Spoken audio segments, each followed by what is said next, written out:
Welcome back, my friends, to another episode of The Lawn Care Nut. Today we're talking about Bermuda seed watering. Water them puppies. I mean, you gotta water. You gotta water like you've never watered before. You gotta care. You gotta watch. You gotta feel. You gotta know. Watering is zen. Watering is manly. Become your watering. Know your land. Follow your land. Feed it. Talk to it. But most of all, don't stop watering. Let's get right out into that lawn. Lawn Care Nut, take it away, buddy.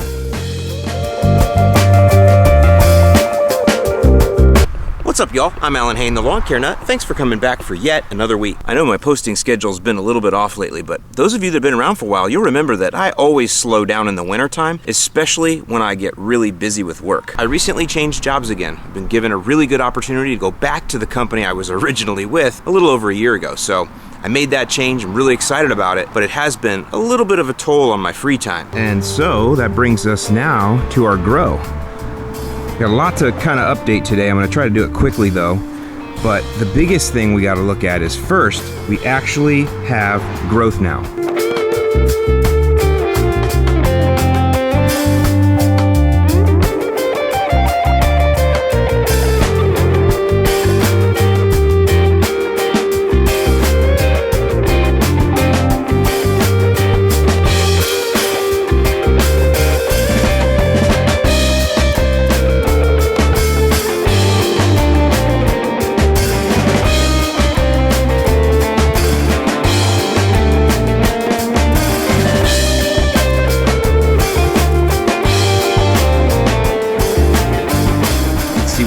Really good growth coming in pretty much everywhere. Now this is not called germination. When you start seeing the grass like this is actual growth here. So germination was a couple days ago. Now I think it's been 2 weeks. I'll put it here on the screen somewhere, exactly how many days it's been since I planted the seed. And so that way you'll get an idea of how long it took this Bermuda to actually start showing. So I've had the system set to water twice a day ever since the last video that we did. And I'll link in the description below to where you can see how I got to this point here. But either way, it's been going twice a day. Now the thing is, I was out of town last week, and when I came back, I noticed that though I have really good germination all through up here, out here, I don't. So let me go to that video from just a day ago when I got back from out of town and some things that I noticed in this area versus the rest of the area. All right, this is pretty interesting. I've been noticing this, so I'm gonna do a video a little later today. But so we got germination in here, that's all good. But you can see a color change. Watch this color change. See that? Dark to light. What that is staying more moist, and this is drying out quicker, and it makes sense, right? We have a slope. It's not huge, but you get areas that even though they're getting the right irrigation coverage, they're still drying out faster. The other thing is I have much less, almost no germination here, whereas up there I do, and that's because I've been out of town for a week, so something's happened to this. I'm not in trouble or anything. I just need to come back and make sure this gets covered a little bit more than what's going on up there. All right, so here I am just after bad lighting, just after the morning watering cycle here. I know this is horrible videography skills here, Hain. Anyway, what I want to check is, yesterday I had noticed that this area here was drying out a lot faster than up there. Which, I mean, it makes sense, right? Hold on. I'm trying to film here, okay? Oh, there's a stop sign. You might want to hit it. There you go. All right. People think they need to speed down these streets. I have no idea why. All right, so what you have, I noticed yesterday that we were good up here, and even, you know, several hours after the irrigation cycle, we were good up here. We were still wet, and I'm going to talk a little bit about that. But it was drying out down here. So I've just finished a morning irrigation cycle, and now what I want to see is, are we getting enough water here? I want to just check that first.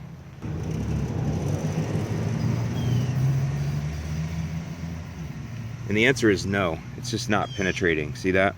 The old finger test. So we're getting some water here, but it's definitely not soaking. The pellets, you can tell they haven't expanded like the others. And you know, I can feel it. It's damp, but it is definitely not wet. But really the biggest thing is it's just not getting enough, because it truly is at the end of where the sprinkler hits, so it doesn't get the double coverage that up there gets. See, I have a head over there and I have a head over there. So this section right here gets hit from that head and it gets hit from that head. This section right here is only getting water from that head, and that's essentially a reduction in irrigation. Also, right now I want to show you what those pellets did, the sticky pellets I call them. Let me show you what those did.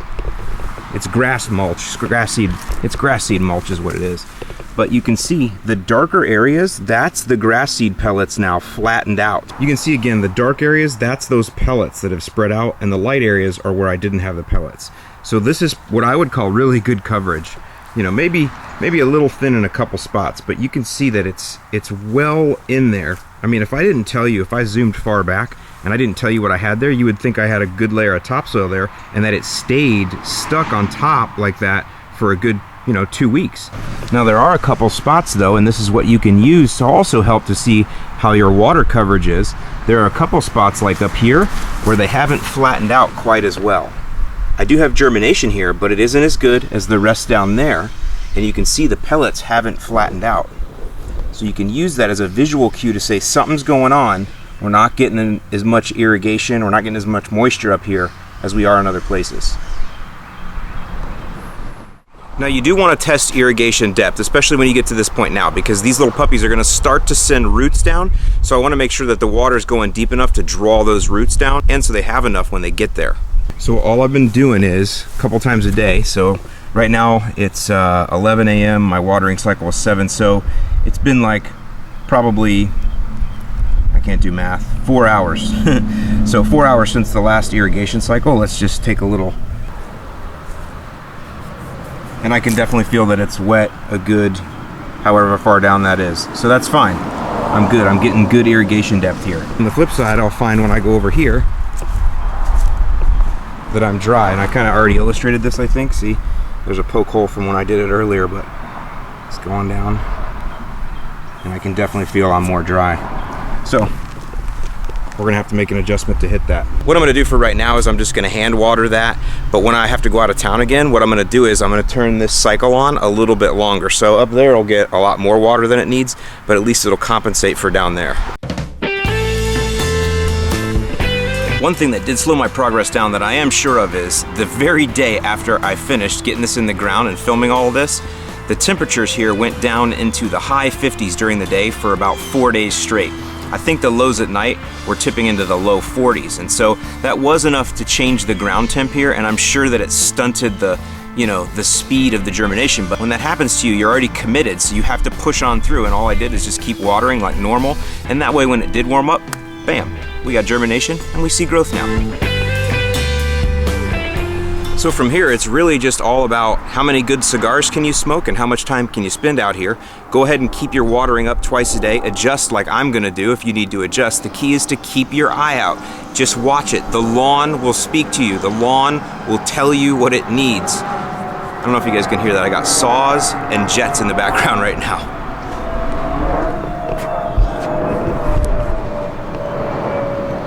Yo, Delta. I'm trying to film here.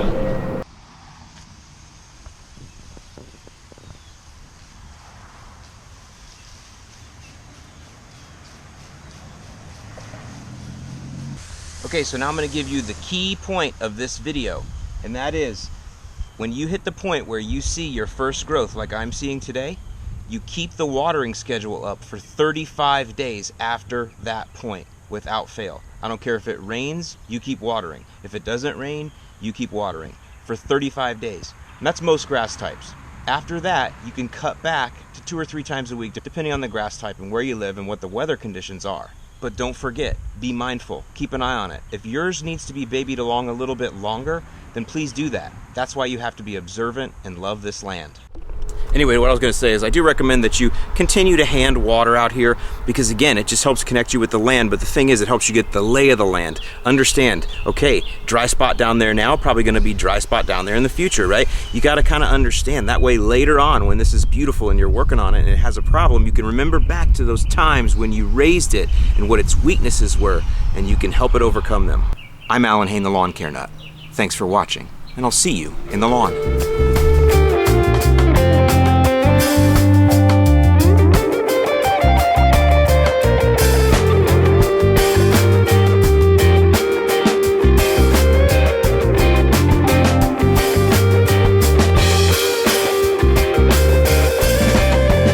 I hope you guys will forgive my creative liberties in the very beginning of this video with my voice. I've been doing some actual Pandora radio commercials for a couple sponsors, and so I'm just kind of flexing my, practicing a little bit, I guess, on you guys. So I don't know if that's good or bad, but anyway, that's what that's all about. Let me know what you think.